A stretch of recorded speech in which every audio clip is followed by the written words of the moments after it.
Goeiemôre broers en susters. Baie welkom by vanoggend se erediens, nagmaalsdiens, goeie Vrydagdiens. Ons sê goeie Vrydag, omdat ons weet wat die Sondag gebeur het. Ek sien Dominee Stef het vanoggend op sy status staan daar, it was Friday, but Sunday was coming. Nou, ek dink almal van ons ken die storie oor die dominee wat die preek gehad het van hoe sleg dit was. En dan sê, but Sunday is coming. Broers en susters, dit was nie 'n goeie Vrydag nie. Dit was 'n baie slegte Vrydag. In die hel het hulle gejubel, want hulle het God doodgemaak. Die uitdaging daarvan is om hierdie dag 'n goeie een te laat word, omdat ons verstaan. Mag die Here gee dat ek en jy vanoggend sal verstaan. Iets sal hoor van hierdie Vrydag, of daardie Vrydag wat ons dan vandag gedenk, sodat ek en jy iets daaruit sal haal, wat God se droom vir jou lewe sal waarmaak. Mag jy dit so beleef. Kom ons word stil voor die Here. Jesus het gesê, Vader, vergeef hulle, want hulle weet nie wat hulle doen nie. Jesus het gesê, ek verseker jou, vandag sal jy saam met my in die paradys wees. Jesus het vir sy moeder gesê, daar is die seun. Daarna sê hy vir die disipel, daar is jou moeder. En Jesus het hard uitgeroep, Eli, Eli, lema sabachthani. Dit is, my God, waarom het U my verlaat? Hierna het Jesus gesê, ek is dors. En nadat Jesus die suur wyn gekry het, het hy gesê, dit is volbring. Jesus het hard uitgeroep, Vader, in U hande gee ek my gees oor. Amen. Geliefdes, omdat Jesus dit aan die kruis beleef het, kan ek jou nou groet met God se seën, en daarom daar sal genade en vrede in oorvloed wees, vir die wat God die Vader ken, hulle wat Jesus Christus in gehoorsaamheid dien, en wat dit doen omdat die Heilige Gees hulle so lei.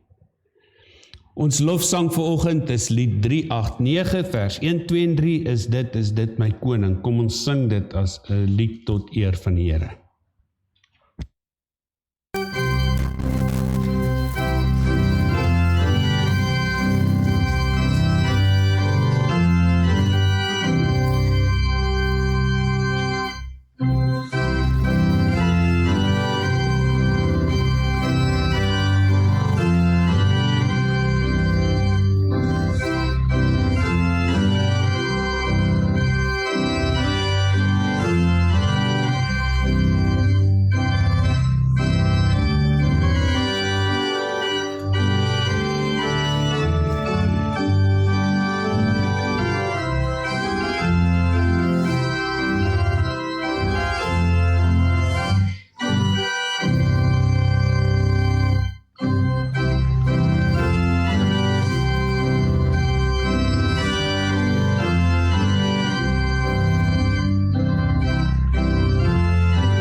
Geliefdes, ons gaan vanmôre die woord van die Here oordink uit Filippense 2 van vers 1 tot vers 11, maar voordat ons saam lees, kom ons vra eers dat die Here hierdie erediens sal lei, sal seën en sal vrugbaar maak.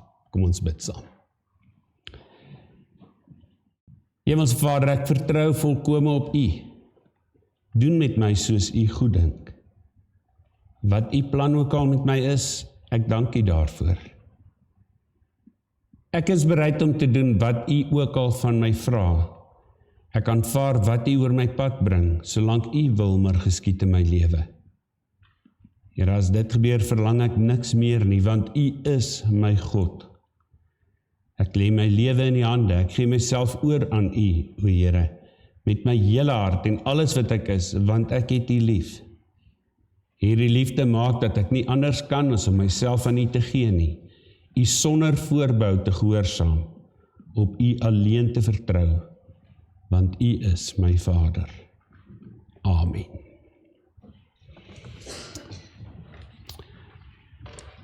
Ek lees vir julle uit Filippense 2 van vers 1 af, uit die 1983 vertaling, aangesien julle die troos in Christus ondervind het, die aansporing deur die liefde, die gemeenskap deur die Gees, die innige meegevoel en meelewing, maak dan nou my blydskap volkome deur eensgesind te wees. Een in liefde, een van hart, een in strewe. Moet niks uit selfsug of eersug doen nie, maar in nederigheid moet die een die ander hoër ag as homself. Julle moet nie net alleen aan sy eie belange dink nie, maar ook aan die van ander. En dan 'n volgende opskrif, die voorbeeld van Christus. Dieselfde gesindheid moet in julle wees, wat daar ook in Christus Jesus was.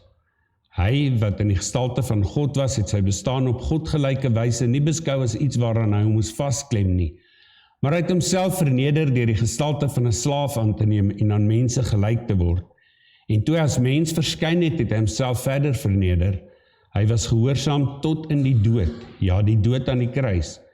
Daarom het God hom ook tot die hoogste eer verhef en hom die naam gegee wat bo elke naam is, sodat in die naam van Jesus elkeen wat in die hemel en op die aarde en onder die aarde is, die knie sou buig en elke tong sou erken, Jesus Christus is Here, tot eer van God die Vader. Ons toenaderingslied 510, genade onbeskryflik groot. Kom ons sing dit, omdat ons dit juist by God gekry het.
Broers en susters, het jy al ooit gedink, wat is God se droom vir jou?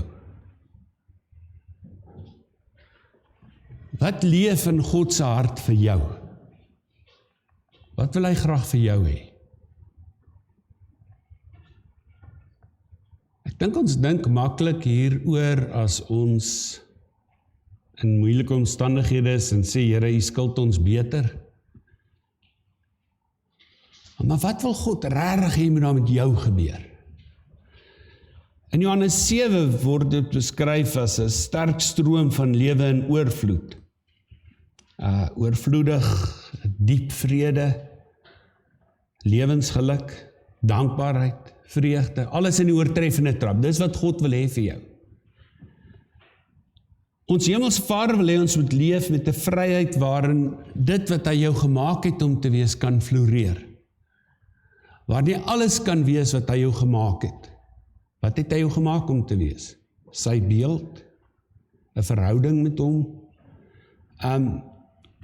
Om die waarheid te sê, ek dink God het ons geskep vir diep verhoudings. Dit was sy grootste plan vir jou en vir my. Hoe kan ek dit sê? Wel, toe hulle vir Jesus vra, wat is die reël vir mens wees? Here, wat is die reël wat sê, hoe lyk mens wees? Toe sê Jesus, jy moet Here jou God lief hê met jou hele hart en met jou hele siel en met jou hele verstand. En toe sê hierdie is die grootste, maar dis net die eerste een. Daar kom nog. Hy sê, jy moet ook jou naaste lief hê soos jouself. God begeer dat ek en jy met intieme verhoudings moet leef. Dis sy plan. En dat dit sal begin by verhouding met hom. In tye van swaar kry, droom God dat jy 'n bron van hoop en krag sal kry juis by hom.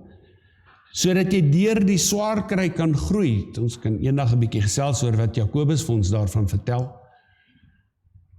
Maar sodat ons by 'n punt kan kom waar ons kan sê, Here, ek is meer en beter.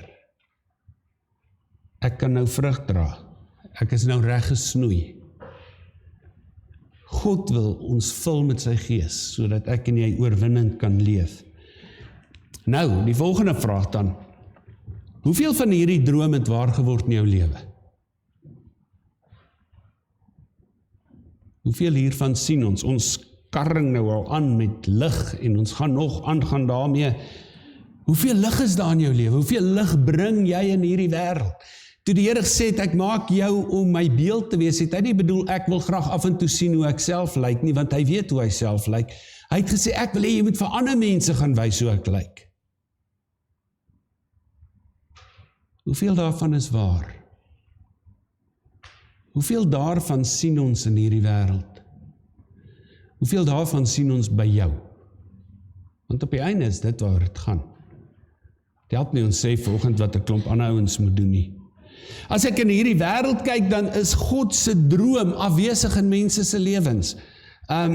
Ons sien mense wat gespanne is, wat vasgevang is in hierdie maalkolk van die lewe. Ons sien mense wat deur hulle besittings besit word. Ons sien mense wat leef in vrees en angs, elke dag sonder vrede. Verhoudings lyk meer na slagvelde as na 'n wandel in die tuin saam met God. Dit was mos die plan, so staan daar redelik vroeg in die Bybel. Waar's die droom heen? En as die droom weg is, hoekom is die droom weg? Broers en susters, hoekom is daar nie vrede nie? Want daar moet tog 'n rede wees, as God die Almagtige 'n droom het, en hierdie droom word nie waar in jou lewe nie, hoekom? Waar lê die fout? Daar's ook mense wat jare getrou in die kerk sit. Hoe kan dit wees dat die droom hulle ontwyk? Hoe kan dit wees dat daar van ons is wat ons plekkie in die kerk is amper betaal? En tog is God se droom nog nie 'n werklikheid in ons lewe nie. Ek dink daarmee saam met ons sê, ons sien ook elke dag mense wat in die grootste uitdagings nog steeds vrede en hoop in God vind, hulle wat sy beeld vir ons uitdra, hulle wat lig bring. Daar's gelowiges wat so mooi, diep, verrykende verhouding met God het, dat ons elke dag by hulle kan gaan leer. Dank die Here daarvoor. Rondom ons is daar verhoudings wat floreer, is daar mense wat mekaar verryk, wat hierdie wêreld 'n beter plek maak, mense wat sorg en versorg, mense wat God in die natuur raak sien en waardeer en dankbaar is, en dit maak die wêreld 'n beter plek. Maar is dit in jou lewe waar? Natuurlik word die droom wat God vir jou het nie in 'n oogwink waar nie. Natuurlik gaan slaap jy nie vanaand met 'n hoop probleme en môre as jy opstaan is alles uitgesort en is dit net lekker en maklik nie. Die proses om jou lewe voller, dieper, ryker te maak, gaan deur prosesse. En as ons na die natuur kyk, is dit 'n proses van sterf en herleef. Ek wou nou sê wakker word, maar dit is miskien nie heeltemal die regte plan nou nie.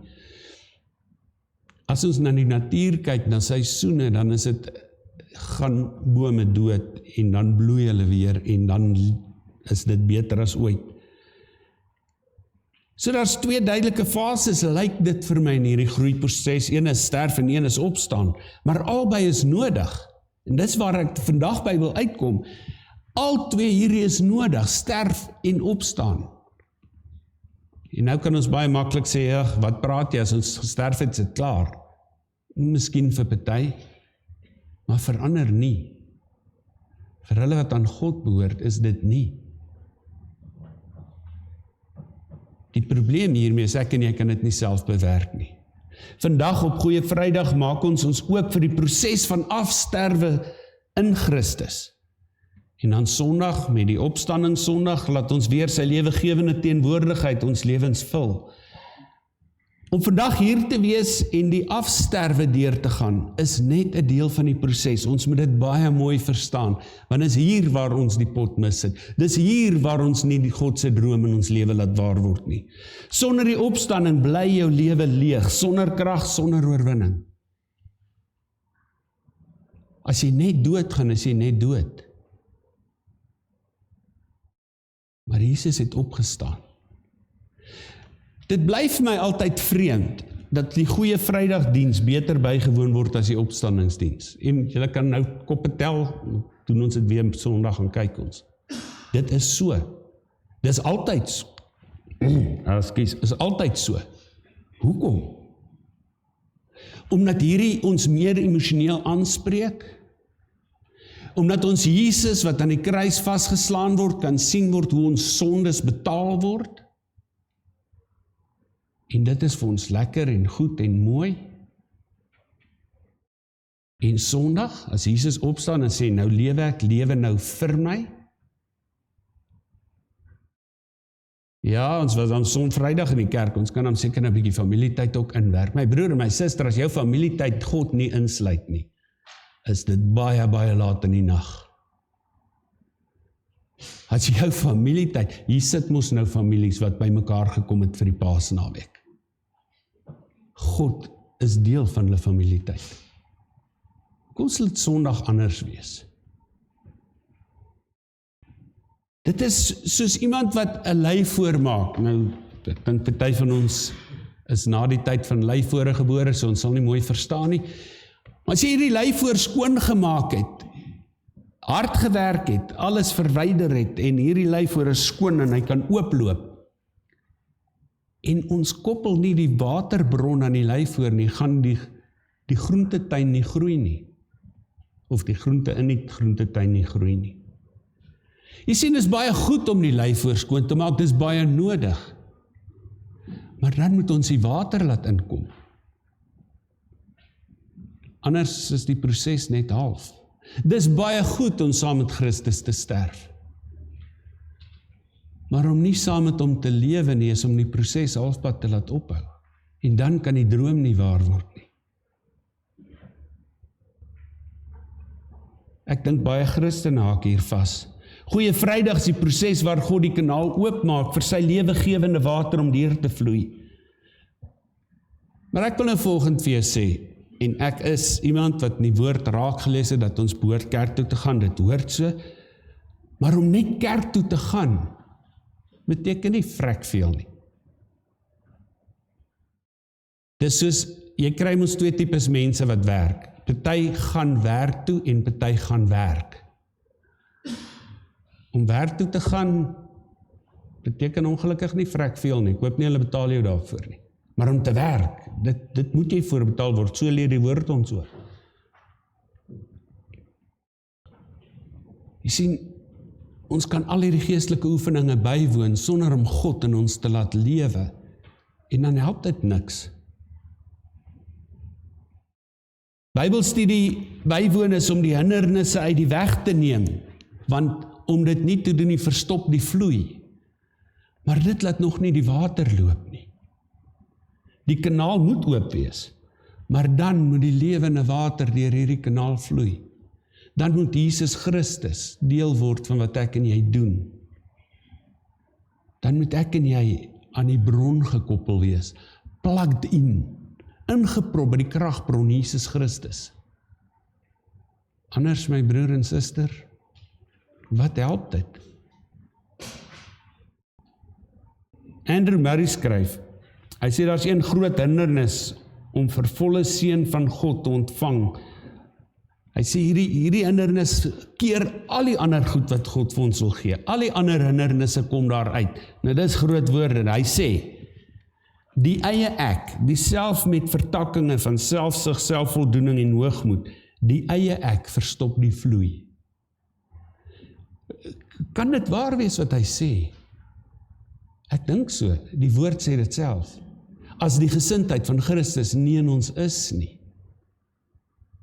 kan God se droom nie waar word nie. Willem Nichols skryf dit 'n bietjie anders, maar amper dieselfde. Hy sê, hy praat van die ekkigheid. Hy sê, die ekkigheid is die groot struikelblok wat ons pad na die ware lewe blokkeer. Dit keer dat ons deur God gevorm word. My ekkigheid. Nou sê jy agterkom, tussen ekkigheid en gekkigheid is daar nie 'n groot verskil nie. Dis net een g. As ons Filippense 2 lees, sien ons hierdie selfde boodskap, dat ons selfsug, eersug, hoogmoed, die vloei tussen mense, tussen my en ander, tussen ons en God, en tussen my en myself verstop. Dit gaan nie hier oor jou self of jou selfbeeld en jou selfvertroue nie. Dit gaan hier oor 'n siek vorm van selfgerigtheid wat verhoudinge met ander en met God verbreek. Want jy sal altyd sien, dis oor wat gaan ek hieruit kry? Wat gaan ek hieruit verloor? Ek gaan nou nog 'n lekker voorbeeld hier noem. Die eie ek word 'n sluitklep. Dit is die groot woord vir 'n welf, wat die vloei na jou werklike identiteit in God afsny. Hoor nou gou mooi, hierdie is woes. Die eie ek keer dat ek kan wees wat ek moet wees. Dat ek kan wees wie ek in God moet wees, wie ek gemaak is om te wees. Dit is nogal groot. 'n siek ego beskerm sy huidige vals self ten koste van ander. Ten koste van God en ten koste van ons potensiële floreerende self. Ten koste van die droom wat God vir jou en vir my het. Jesus wys vir ons en hy neem ons op hierdie weg van bevryding. Hy doen dit deur die kruis. Daarom staan daar in vers 5, dieselfde gesindheid moet in julle wees wat daar ook in Christus Jesus was. Christus se voorbeeld is vir elke persoon die volmaakte voorbeeld. Is vir jou die volmaakte voorbeeld hoe om hierdie verstoppings uit die pad te kry. Hoe om te sê, Here, kom in my en kom deur my. Kom vloei die lewende water, sodat dit oorvloedig uit my uit kan loop. Soos wat U vir my droom. Soos wat U plan vir my is. Jesus Christus kom wys ons om hierdie verstoppings weg te vat.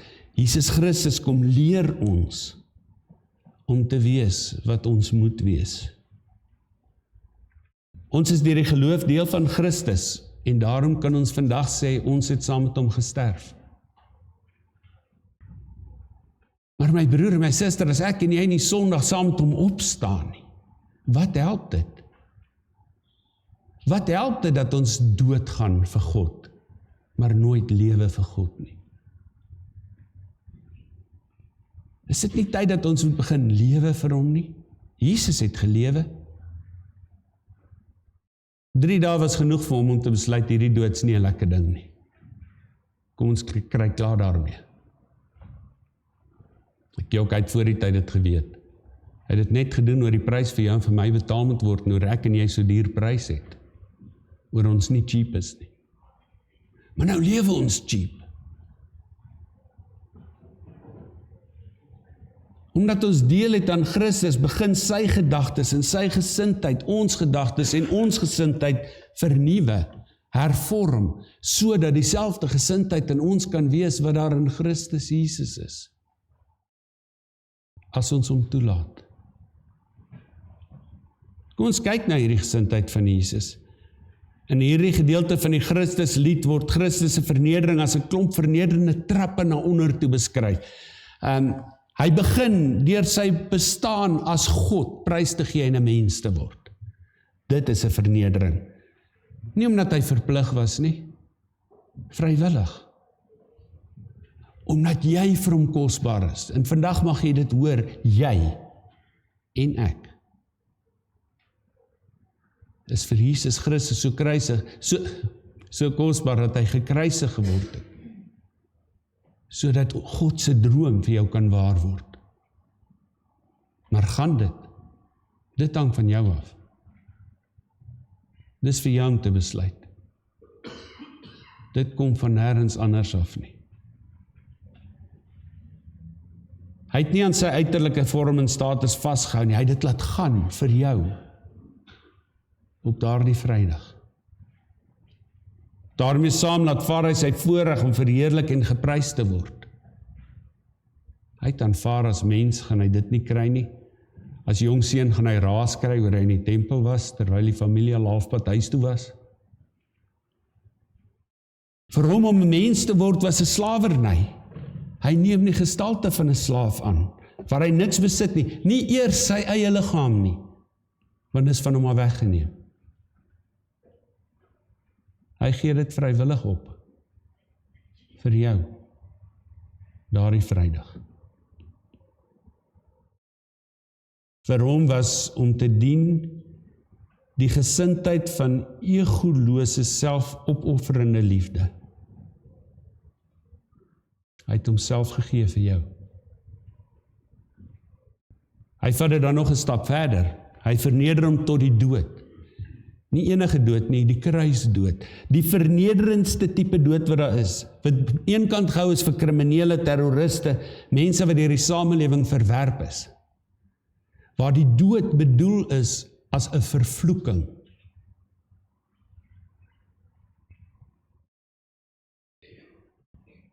Jy sien, sy dood is ter wille van ander. Ter wille van jou. En ter wille van my. Hierdie feit dat Jesus se gesindheid egoloos is, lei tot diens, tot doen. Kan nie anders nie. As dieselfde gesindheid in jou is as in Jesus Christus, sal jy dien en sal jy doen. As jy nie dien en doen nie, my broer, my suster, hoe is dit Christus se gesindheid?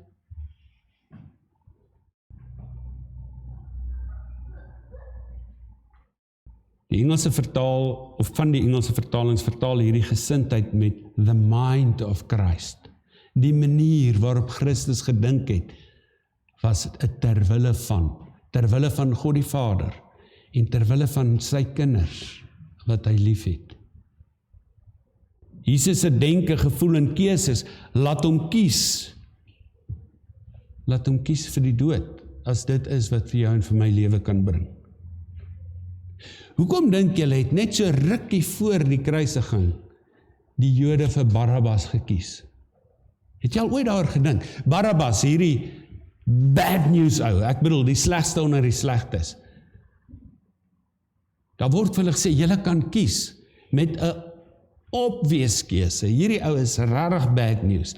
En Jesus het eintlik niemand skade aan gedoen nie. Hy het net goed gedoen. Hoekom dink julle het hy het die Jode vir Barabbas gekies? Omdat hy hulle leier sou word vorentoe, volksheld? Nee, Nie regtig nie. Omdat hulle so baie van hom gehou het? Nie regtig nie. Hulle het hom gekies omdat Jesus se boodskap vir hulle onaanvaarbaar was. Dis al. Hulle het nie vir Barabbas gekies nie, hulle het teen Jesus gekies. En wanneer ek en jy teen Jesus Christus kies, word al die ander goed maar oukei en aanvaarbaar, want anders moet ek vir Jesus kies. En versigtig nou voordat jy in jou hart sê, jy's julle robbieste. Ek sien dit elke dag, dat mense nie vir Christus kies nie, en daarom is seker ander goed, maar oukei.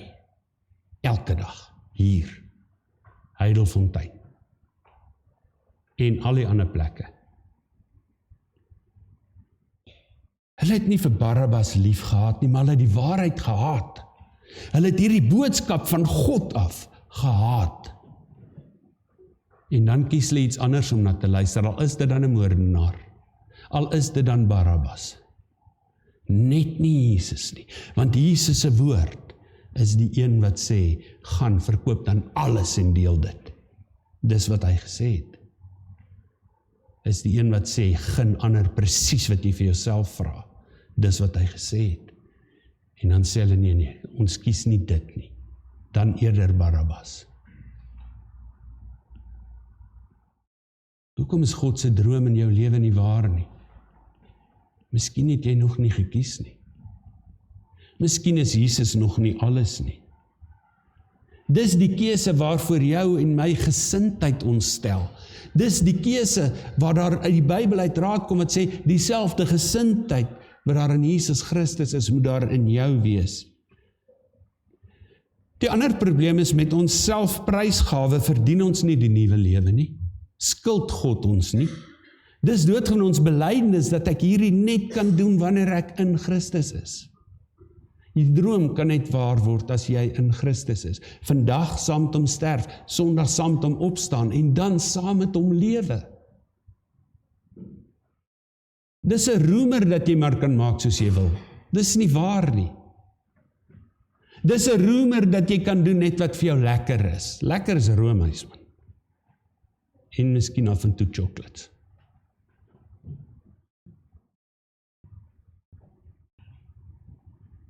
Hoe lekker was dit vir Jesus aan die kruis? Dink julle daai Vrydag was iets waarna hy uitgesien het asof dit 'n partytjie was? Hy het gedink ons gaan so dink. Daarom sê hy, God in sy woord vir ons, dat Jesus gevra het, laat hierdie beker liewer by my verbygaan, maar Vader, as dit nie kan nie, laat U wil geskied. Dan word die droom waar. O ja, deur hamerslae en 'n kruis heen. Maar 'n lewe vir ewig saam met God daarna.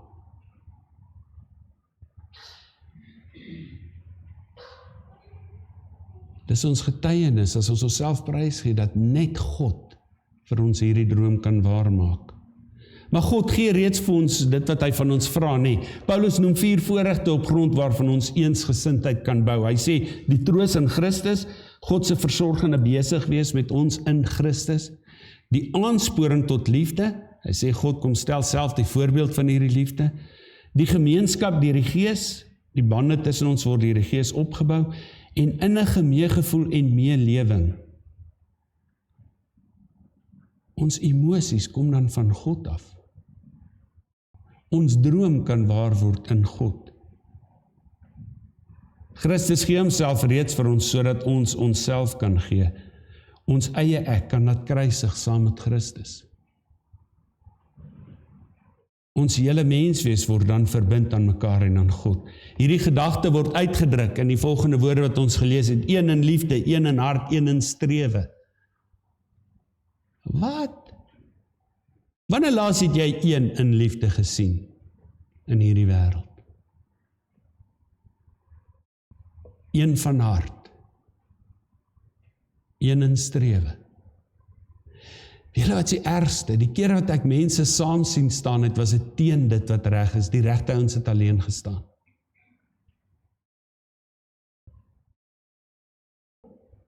Die naaste wat ons in een aan hart kom, een van hart kom, is wanneer ons almal se harte verkeerd loop. Die naaste aan een in liefde is wanneer ons selfliefde koning is. Een in strewe is wanneer ek strewe daarna om te doen wat gemaklik is en nie wat God vra nie. Daarom is die droom nie waar nie. Daarom is dit nie 'n goeie Vrydag nie, daarom is dit 'n slegte Vrydag. Want dit word eers goed wanneer daar 'n opstanding uit die dood kom. Dit word eers goed wanneer ek en jy kan lewe vir Christus, nie net saam om doodgaan nie.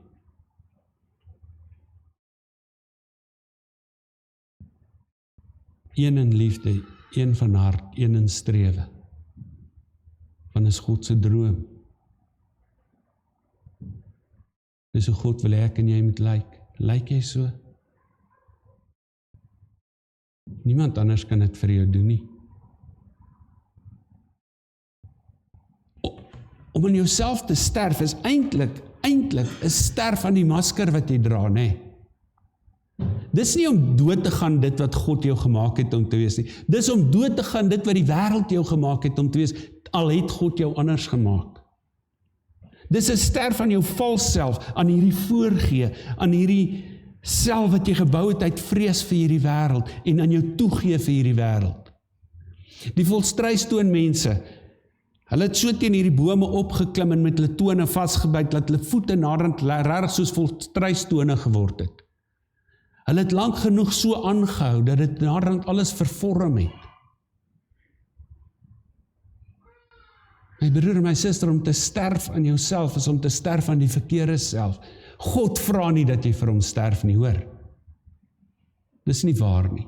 God vra dat jy vir hom sal lewe. Maar so 'n ongemaklike boodskap. Die Jode het liewer vir Barabbas gekies as hierdie storie. Daar's mense wat 'n ander kerk ook kies as kerke wat hierdie verhaal vertel. Want dit is ongemaklik. Dis ongemaklik om hierdie boodskap te moet bring. Dis nie lekker om vir jou te sê, ek sien nie jou lewe, dat Jesus Christus die hoof is daarvan nie. Ek sou verkies om dit nie te sê nie. Maar die woord van God sê dit. Dis waarvoor Goeie Vrydag is. Hierdie sterf aan jouself, aan hierdie valse self, aan hierdie masker self, is die afkrap van al die aanpaksels in jou lewensare wat jou spirituele hartaanval gaan gee. Sien, ek luister as die dokter praat. Hoor hoe werk hierdie goed. Dis eintlik die geboorteproses van die autentieke jy, die regte jy, die een wat deur God gemaak is om sy beeld in hierdie wêreld uit te dra. Eintlik baan die sterwe van die vals self, die weg vir die opstanding van die ware self. En dan word God se droom waar. Jy sien met die droom van God in jou gedagtes, moet jy kan sien dat 'n sondige ego laat gaan moet word. Moet jy sien dat ons hierdie lyfoor moet skoonmaak, sodat die lewende water in ons harte kan uitkom. Daar's 'n paar dinge wat jou kan lei om te laat gaan van hierdie ekkigheid. Iemand wat steel, lieg, openlik seermaak, hy word maklik uitgevang en raak gesien, nê? Dis maklik, jy sien dit mos. Maar die ekkigheid is 'n bietjie slimmer, nê? Hy speel fyn games. Hy doen dinge wat oor die algemeen nie eintlik as sonde gesien word nie. En ag, weet, ja, ten minste bly hy nog by die kerk, al doen hy al hierdie verkeerde goed. So laat dit hom maar net gaan. Is dit God wat aan die woord is, of is dit my ekkigheid? Een wat bang is om te sê, jy is nou verkeerd, want God sê dit. Dis nie die Here wat dit sê nie. Die Here sê nooit, ag, laat dit maar net gaan nie. Hy sê nie, man, kom ons maak reg. Dis God se woord. Dis sy droom vir jou. Een van die beste plekke waar ekkigheid wegkruip is in geestelike aktiwiteite, nê? Want dan kan ek sê, ek het darm dit gedoen. Die Here vra nie van hierdie dinge wat jy doen nie, hy vra, het jy my lief? Petrus, het jy my lief? Here, wie weet ek het jy lief? Laat my lammers dan wy. laat dit vir hulle goed wees. Tweede keer, derde keer, Petrus, het jy my lief? Natuurlik het ek jy lief, Here, ek word nou half geïrriteerd deur hierdie vraag. Maar Petrus, doen jy dan wat iemand doen wat my lief het? Is God se droom in jou lewe waar, Petrus? My broer, my suster? Want is vir sy droom wat Jesus gesterf het.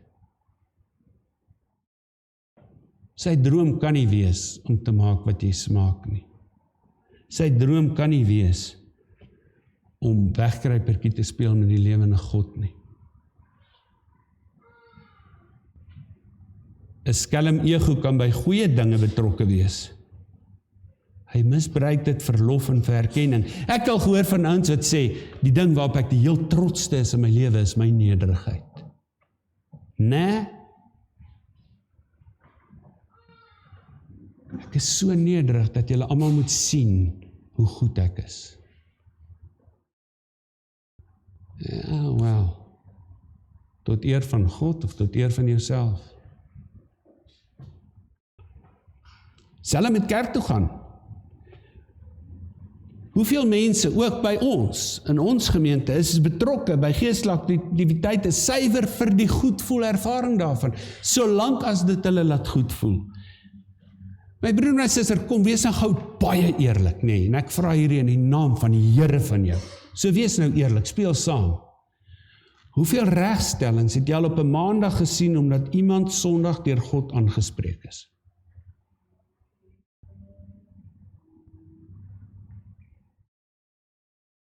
Hoeveel verandering het al in ons lewens gekom, omdat ons gehoor het, God sê, jy moet jou naaste lief hê soos jouself.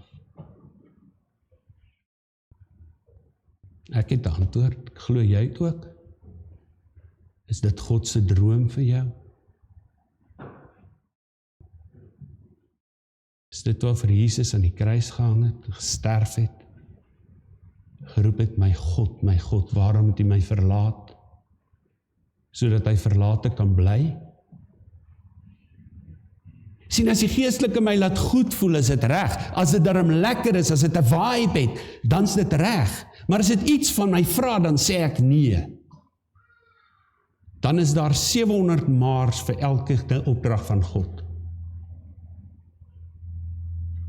As mens jou in die evangelie blootstel, verloor 'n mens beheer, hoor mooi. Solank as wat jy hierdie beheer vir jouself probeer hou, is jy jou eie koning. Dis wanneer jy hierdie beheer aan God oorgee. Ook waar dit sê, Here, hoe kan ek? Maar ek vertrou U.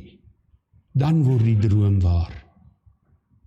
Want God neem al hoe meer beheer oor. En dis nie vir die ego lekker nie. Dan kies ons vir Barabbas. Dan kies ons enigiets anders. Maar Here, nie dat U vir my kan sê wat ek moet doen nie. Van die moderne tyd, nie dat die dominee vir my kan sê wat ek moet doen nie. My broer en my suster, as die dominee ooit vir jou iets sê wat nie uit die woord van God uitkom nie, fire die ding. Dan hoort hy nie op die kansel nie. Maar as hy sê wat God sê, moenie sê hy het dit uitgedink nie. Die woord van God sê dit dan. Dis God se droom. Dat sy woord mag sê. Dat sy woord moet sê.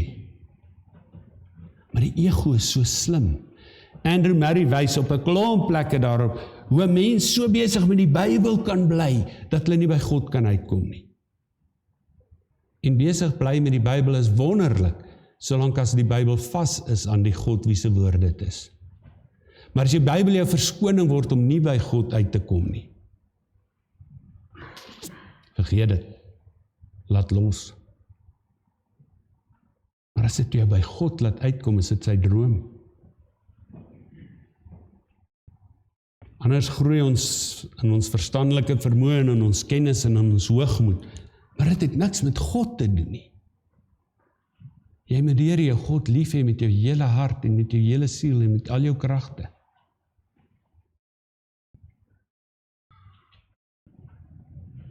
Dis erg om te dink dat ons ekkigheid godsdiens gebruik om homself te laat floreer.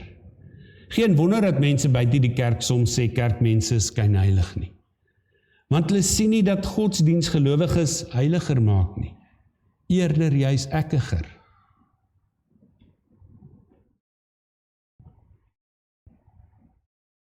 Daar's baie ander lewensterreine waar die ekkigheid so duidelik is. Hierdie sug na mag. Hierdie sug daarna om myself te dien eerder as om ander te dien. Die sug daarna om eerder die laaste sê te as om ter wille van God te buig. 'n Goeie naam is 'n gawe. Maar 'n mens kan so erg raak oor hierdie goeie naam van jou en wat mense van jou dink, dat dit nie meer saak maak wat God dink en sê nie. En dis gevaarlik. Die meeste Oud-testamentiese profete en Jesus het naam weggegooi in die oë van die invloedrykes van hulle tyd. Die ouens het gesê, maar julle is gek, mens kan nie dit doen nie. Ons het dit nog nooit so gedoen nie. Ons doen anders. Ja, daarom het ons Christus nodig gehad, is oor hierdie anders doen van ons hel toe vat, en God ons nie in die hel wil sien nie. Daarom my broer en suster, daar is net een manier, en dis die manier wat God sê. Dieselfde gesindheid moet daar in julle wees, wat daar in Jesus Christus was. Dis 'n gawe as mense jou mooi vind, en jou gaaf vind, en as jy die toonbeeld van gesondheid is. Maar die gevaar is ook dat jou waarde hieraan gekoppel word. Dat wie jy is daaraan gekoppel is. En nie meer aan die feit dat jy 'n kind van God is nie. Genoeg geld, besittings is gerieflik, maar die ekkigheid kan hier skuil. Deurdat jy die materiële verafgod. En dan is dit nie meer God se droom nie. Oppas vir die ekkigheid in jou lewe. Kyk as hy sy ware klere begin wys. Veral as jy gefrustreerd is, ontevrede, kwaad, angstig, mismoedig. Kyk bietjie wat se oorsaak daarvan is baie keer die ekkigheid. En as jy jouself uitvang waar ego of ekkigheid sy gesig wys, laat dit gaan. Sterf in Christus. Want dis die vals jy, dis nie jy nie. God het jou gemaak om goed te wees. En dis wat die teks ons vandag nooi om te kom doen. Is om die ekkigheid saam met Christus te laat sterf. Om die vals ek te laat los, te laat agterbly. Om werklik te smag na die een groot bron van die lewe, God self. God drie-enig sal jou help om die ou mens af te sterf. Skoon te maak. En wanneer die hindernisse van die vloei van die lewe uit die weg geneem is deur die kruis, dan kom daar 'n nuwe manier van leef. Dan kom daar groei, want dan loop die water, die lewende water. Dieper, meer teenwoordig by God se plan, vryer, meer vrede, 'n vrede wat verstand te bowe gaan. Ek wil jou nooi vandag, my broer en my suster, om Paasfees 'n kompastyd te maak. Om vandag met die kompas in jou hart te gaan staan en te gaan sê, wie is ek werklik? En waarheen is ek op pad? Wat is my prioriteite regtig? Waar staan ek oor hierdie ekkigheid in my lewe? Of waar staan die ekkigheid teenoor God? Druk my ekkigheid met God arm om te besluit wie is die sterkste? Of is God die een? Gee ek genoeg van myself? Aan God natuurlik in die eerste plek? Aan myself? Gee ek genoeg tyd aan myself om my beste self te kan word? Beste bedoel ek God se plan self, my God se droom self. Gee ek genoeg aan my naaste? Gee ek genoeg aan hierdie wêreld om dit 'n beter plek te maak? Dis God se droom. Dis God se wens vir jou. Draak ek my regtig oor die stikkend van die wêreld om my?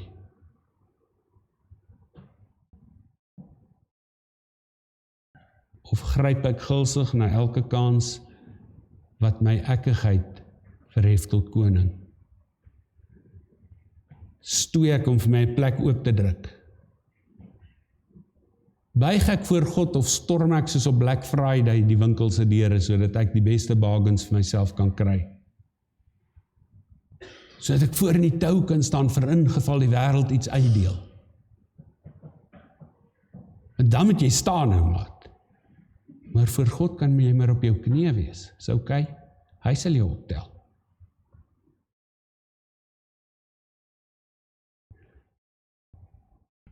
Laat Paasfees kompastyd word in jou lewe. Maak vandag seker wat moet sterf, omdat ons onthou hoe Jesus gesterf het. En as jy net nou die nagmaal gebruik, moenie 'n oordeel oor jouself eet en drink nie. Doen dit, omdat jy bereid is om saam met Jesus te wees. Of dit Vrydag is en of dit Sondag is, en of dit die Maandag na die Sondag is. Doen dit omdat jy bereid is om te leef vir Jesus Christus. Tydens die nagmaal gaan jy kans kry om jou in Christus oor te gee. Om saam met hom te sterf. Want Sondag kom. En nou moet ons opstaan en lewe. Dis God se droom vir jou. Amen. Geliefdes, die Here het self die nagmaal ingestel, daarvan getuig Paulus, ek het van die Here ontvang wat ek aan julle oorgelewer het. Die Here Jesus het in die nag waarin hy oorgelewer is, brood geneem en nadat hy God daarvoor gedank het, het hy dit gebreek en gesê, dit is my liggaam, dit is vir julle, gebruik dit tot my gedagtenis. Net so ook het hy na die maaltyd die beker geneem en gesê, hierdie beker is die nuwe verbond wat deur my bloed beseël is. Gebruik dit elke keer as julle daaruit drink tot my gedagtenis. Elke keer as julle van hierdie brood eet en uit die beker drink, verkondig julle die dood van die Here totdat hy kom. Die nagmaal is in sy wese 'n verbondsmaaltyd, waar die verbintenis tussen Christus en sy gemeente telkens nuut gemaak word. Onthou dit, maar wanneer jy vorentoe wonder oor 'n paar goed, dis 'n verbondsmaaltyd, dit gaan oor die kind van God en God se gemeente hier. Die nagmaal is 'n gedagtenismaaltyd. Die Here het by die instelling van die nagmaal gesê, gebruik dit tot my gedagtenis. Jy kan die nagmaal gebruik sonder om aan Christus te dink nie, sonder om aan sy gesindheid te dink nie. Jy mag dit nie gebruik sonder om daarna dieselfde gesindheid te hê nie, want hy word dan deel van jou. In die nagmaal dink ons terug aan die lewe van Jesus en in die besonder ook sy dood op Golgotha. Wanneer ons die brood en wyn sien, sien ons in ons gedagtes die hele lydensweg van Jesus voor ons afspeel, hoe hy homself verneder het deur die gestalte van 'n slaaf aan te neem en aan mense gelyk te word, hoe hierdie vernedering telkens tydens sy aardse bestaan verdiep en uiteindelik daarop uitgeloop het dat hy homself verder verneder het deur gehoorsaam te wees tot in die dood, ja die dood aan die kruis. Ons dink daaraan en verkondig dit aan almal, hoe Jesus sy lewe vir ons gegee het, hoe hy soos 'n koringkorrel in die grond geval en gesterf het, hoe hy die lydensbeker gedrink het en hoe hy van God verlate was en uitgeroep het, my God, waarom het U my verlaat? Sodat ek en jy nooit deur God verlaat sal word nie. Die nagmaal is 'n waarborg van ons verlossing hier en nou. Tydens ons nagmaal gebruik verseker die Heilige Gees ons van die verlossing wat ons reeds in Christus ontvang het. Daarom weet ons, so seker as wat die brood voor ons oë vir ons elkeen gebreek word, en so seker as wat die wyn voor ons oë vir ons geskink word, ja, so seker as wat ons dit met ons mond eet en drink, so seker het ons deel aan Christus, aan sy sterwe en sy opstanding. Hierdeur waarborg hy sy soenverdienste vir ons so volledig asof ons self voor God gestaan het, self die straf vir ons sonde gedra het, self daarvoor gesterf en opgestaan het en ons geregtigheid voor God verwerf het, al het ons nie, het Jesus Christus. Die sekerheid wat hierdie waarborg ons gee is nie gegrond op ons gevoelens of stemmings nie, maar op die tekens uit die hand van die Here. Dit is die Here self wat dit vir ons verseker. Hy het immers gesê, dit is my liggaam en dit is my bloed. Al sou ander dinge onseker wees en al sou alle ander waarborge tot niet gaan, hierdie sekerheid en hierdie waarborg bly ewig staan. Die hemel en die aarde sal vergaan, maar my woorde nooit nie. Die nagmaal is die viering van die gemeenskap en die lewende Here en met mekaar. Nie alleen word ons in nagmaal met Jesus se dood verbind nie, maar ook met sy lewe, en is sy opgestane Christus deur die Heilige Gees self by ons teenwoordig. Hierin lê die diepste geheim en die grootste vreugde van die nagmaal. Dit sluit ook die gemeenskap met mekaar as lidmate van die een liggaam van Christus in, aangesien dieselfde Gees ons oë vir Christus oopmaak en ook ons oë vir mekaar oopmaak en ons ook in liefde aan mekaar verbind. Soos die apostel Paulus sê, omdat dit een brood is ons, al is ons baie saam een liggaam, want ons het almal deel aan die brood. Dit bring mee dat ons in vergewensgesindheid, nederigheid, goedgesindheid, sagmoedigheid en verdraagsaamheid met mekaar moet omgaan. Wie die brood en die wyn van die nagmaal eet en drink, word ook geroep om die voete van ander te was. Wie eenmaal saam met die Here geëet en gedrink het, kan nie meer in onvrede met mekaar leef nie. Die nagmaal is 'n toewydingsfees. Omdat ons van nature geneig is om vir onsself afgode te skep, moet ons telkens bevry word om die enigste ware God te aanbid, die God wat homself in sy seun geopenbaar het. Die God wat gesê het, julle is my droom, en ek het 'n droom vir julle lewe. Daarom moet ek en jy ons lewe voor God ondersoek, soos ons die nagmaal gebruik. Moet ek en jy seker wees dat ons nie van God se tekene bespotting maak nie. Mag die Here gee dat die nagmaal vir jou en vir my presies dit sal beteken. Broers en susters, dan moet ek vra, waar sit jou hart? Waarop sit jy jou hart? Waar lê jou hoogste prioriteit en loyaliteite? Wie roep jy aan in die oomblik van jou nood? Op wie vertrou jy regtig? Het jy God lief met jou hele hart, jou hele siel, al jou kragte en jou hele verstand? Het jy jouself lief? En het jy jou naaste net so lief? Kom ons verootmoedig ons met die woorde van lied 384, ons sing dit 2 keer deur.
Kom ons sit net so dan bely ons skuld voor God.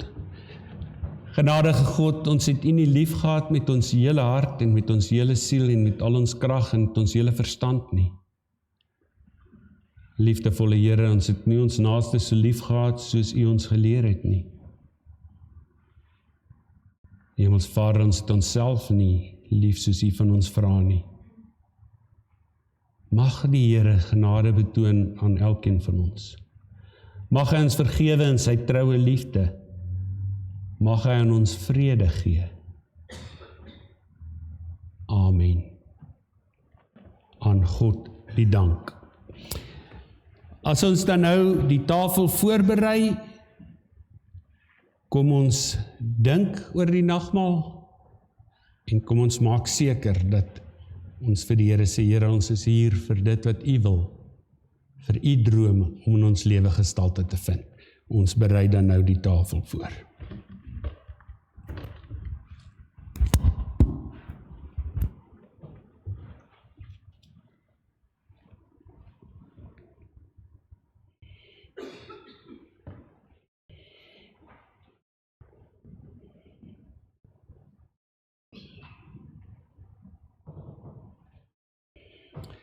Broers en susters, ons het 'n kompetisie gehad in die gemeente waar die mooiste mense gekies is en ek het toe gewen en die 2de tot die 5de plek het ons besluit sal ons volgende nooi saam aan die tafel te sit as verteenwoordigers van die gemeente omdat ons so mooi gemeente is.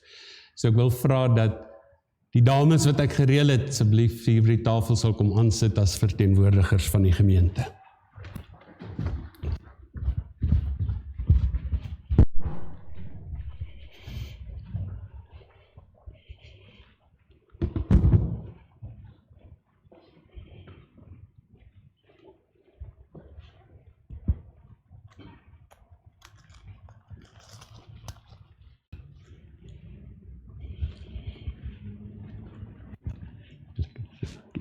Dankie.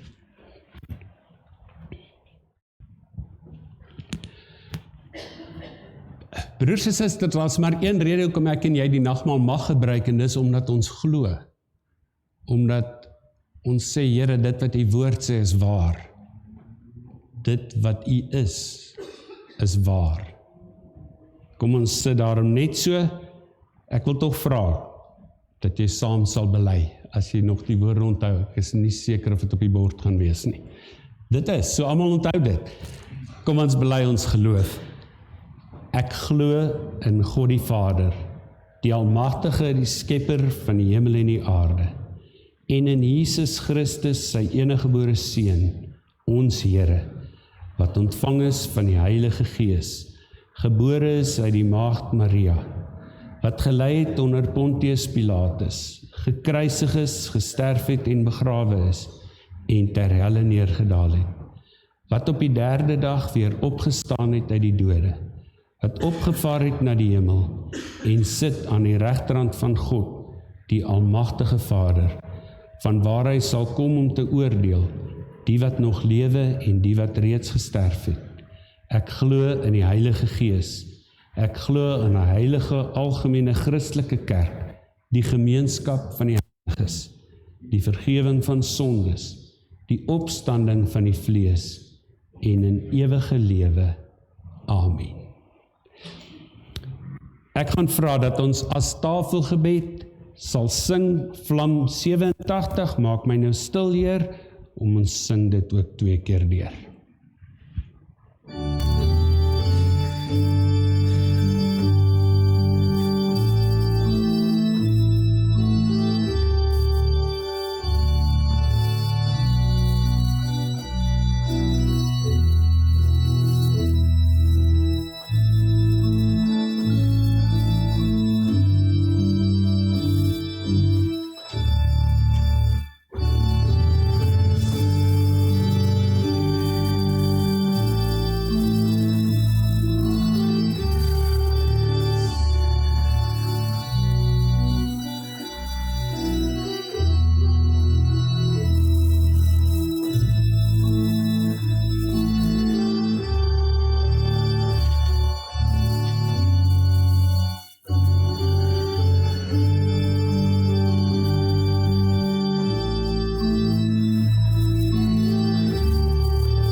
Geliefdes aan elkeen wat bely dat Jesus Christus sy of haar verlosser en saligmaker is en wat hulle self voorberei vir die nagmaal en wat as hulle besoeker mag wees, nie in hulle eie gemeente onder sensuur is nie, nooi die kerkraad uit om deel te neem aan die nagmaalsvieringe.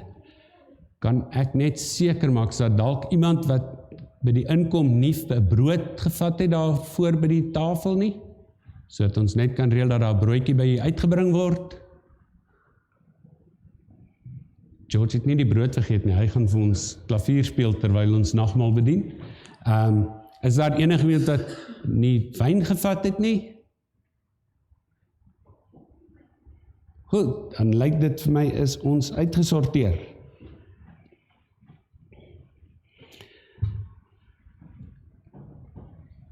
Geliefdes, die brood wat ons breek, laat ons onthou hoe goed Jesus Christus vir ons is. Hy het sy liggaam gegee sodat ons nooit met ons lewe dat vir ons sondes hoef te betaal nie. Eet dit en onthou dat sy liefde ons red en gaan leef dan uit dankbaarheid daarvoor.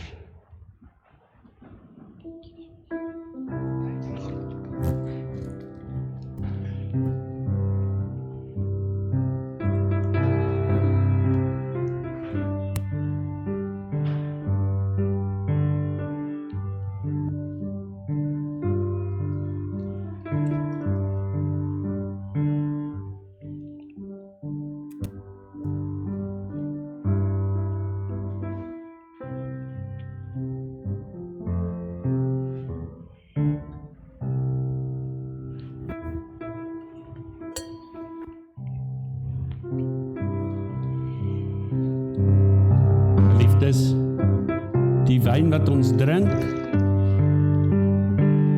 laat ons dink aan hoe goed Jesus Christus vir ons is.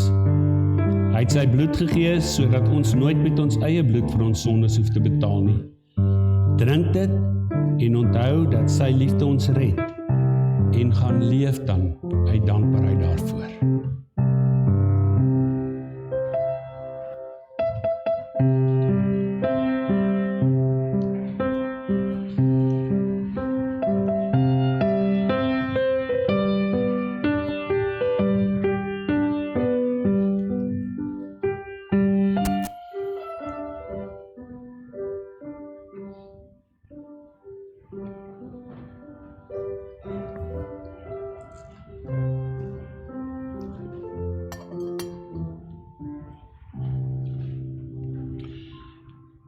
George, het jy jou wyn en brood saamgebring?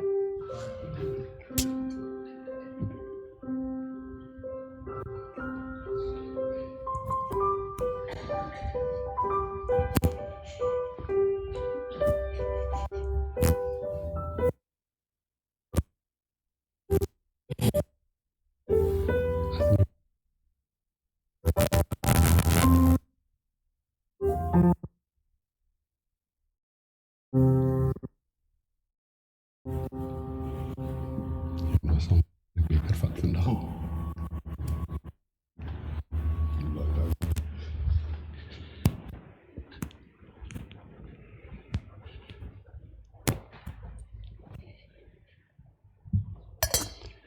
Dit is 'n groot sluk, ek gaan volgende keer 'n ekstra klein glasie vir George. Kom ons dank die Here.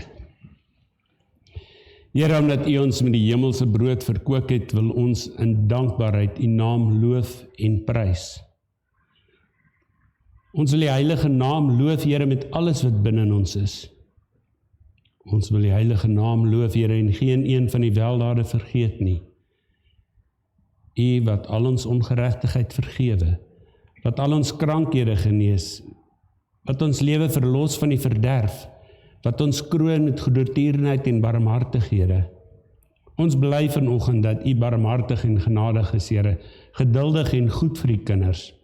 Want so hoog as die hemel is bo die aarde, so geweldig is U goedertierenheid oor die wat U vrees. So ver as die ooste verwyderd is van die weste, so ver verwyder U ons oortredinge van ons.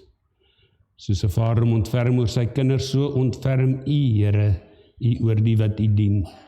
U het selfs U eie seun nie gespaar nie, maar hom vir ons almal oorgegee, sodat ons genadiglik saam met hom kan lewe. Daarom sal ons mond en hart U lof verkondig, Here, van nou af tot in ewigheid. Amen. Ons kan nou die Here dank met ons dankoffers. Baie dankie julle dames. Baie dankie julle twee.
Broers en susters, ek wil tog vir u sê, as jy nou die behoefte sou hê hier in jou hart, om vanoggend te draai voor by die kruis te kom maak, of daar buite by die kruis wat daar buite staan,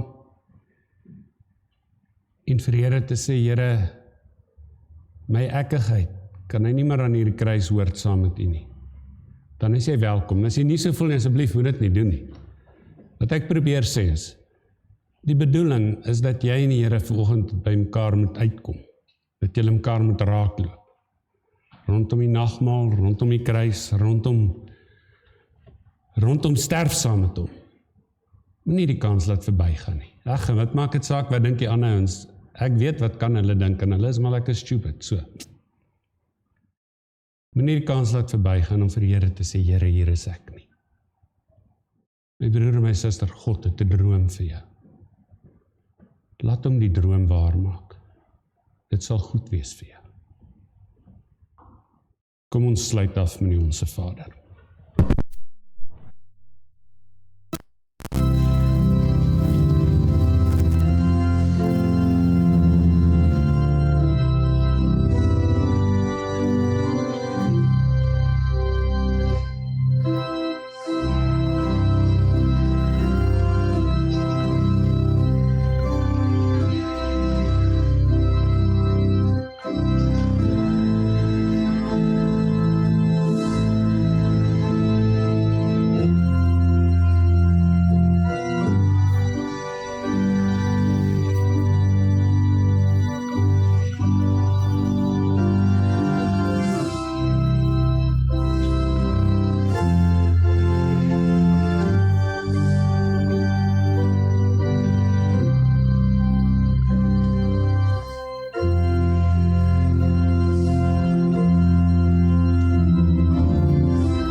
En nou op hierdie goeie Vrydag, kind van God, gaan leef God se droom.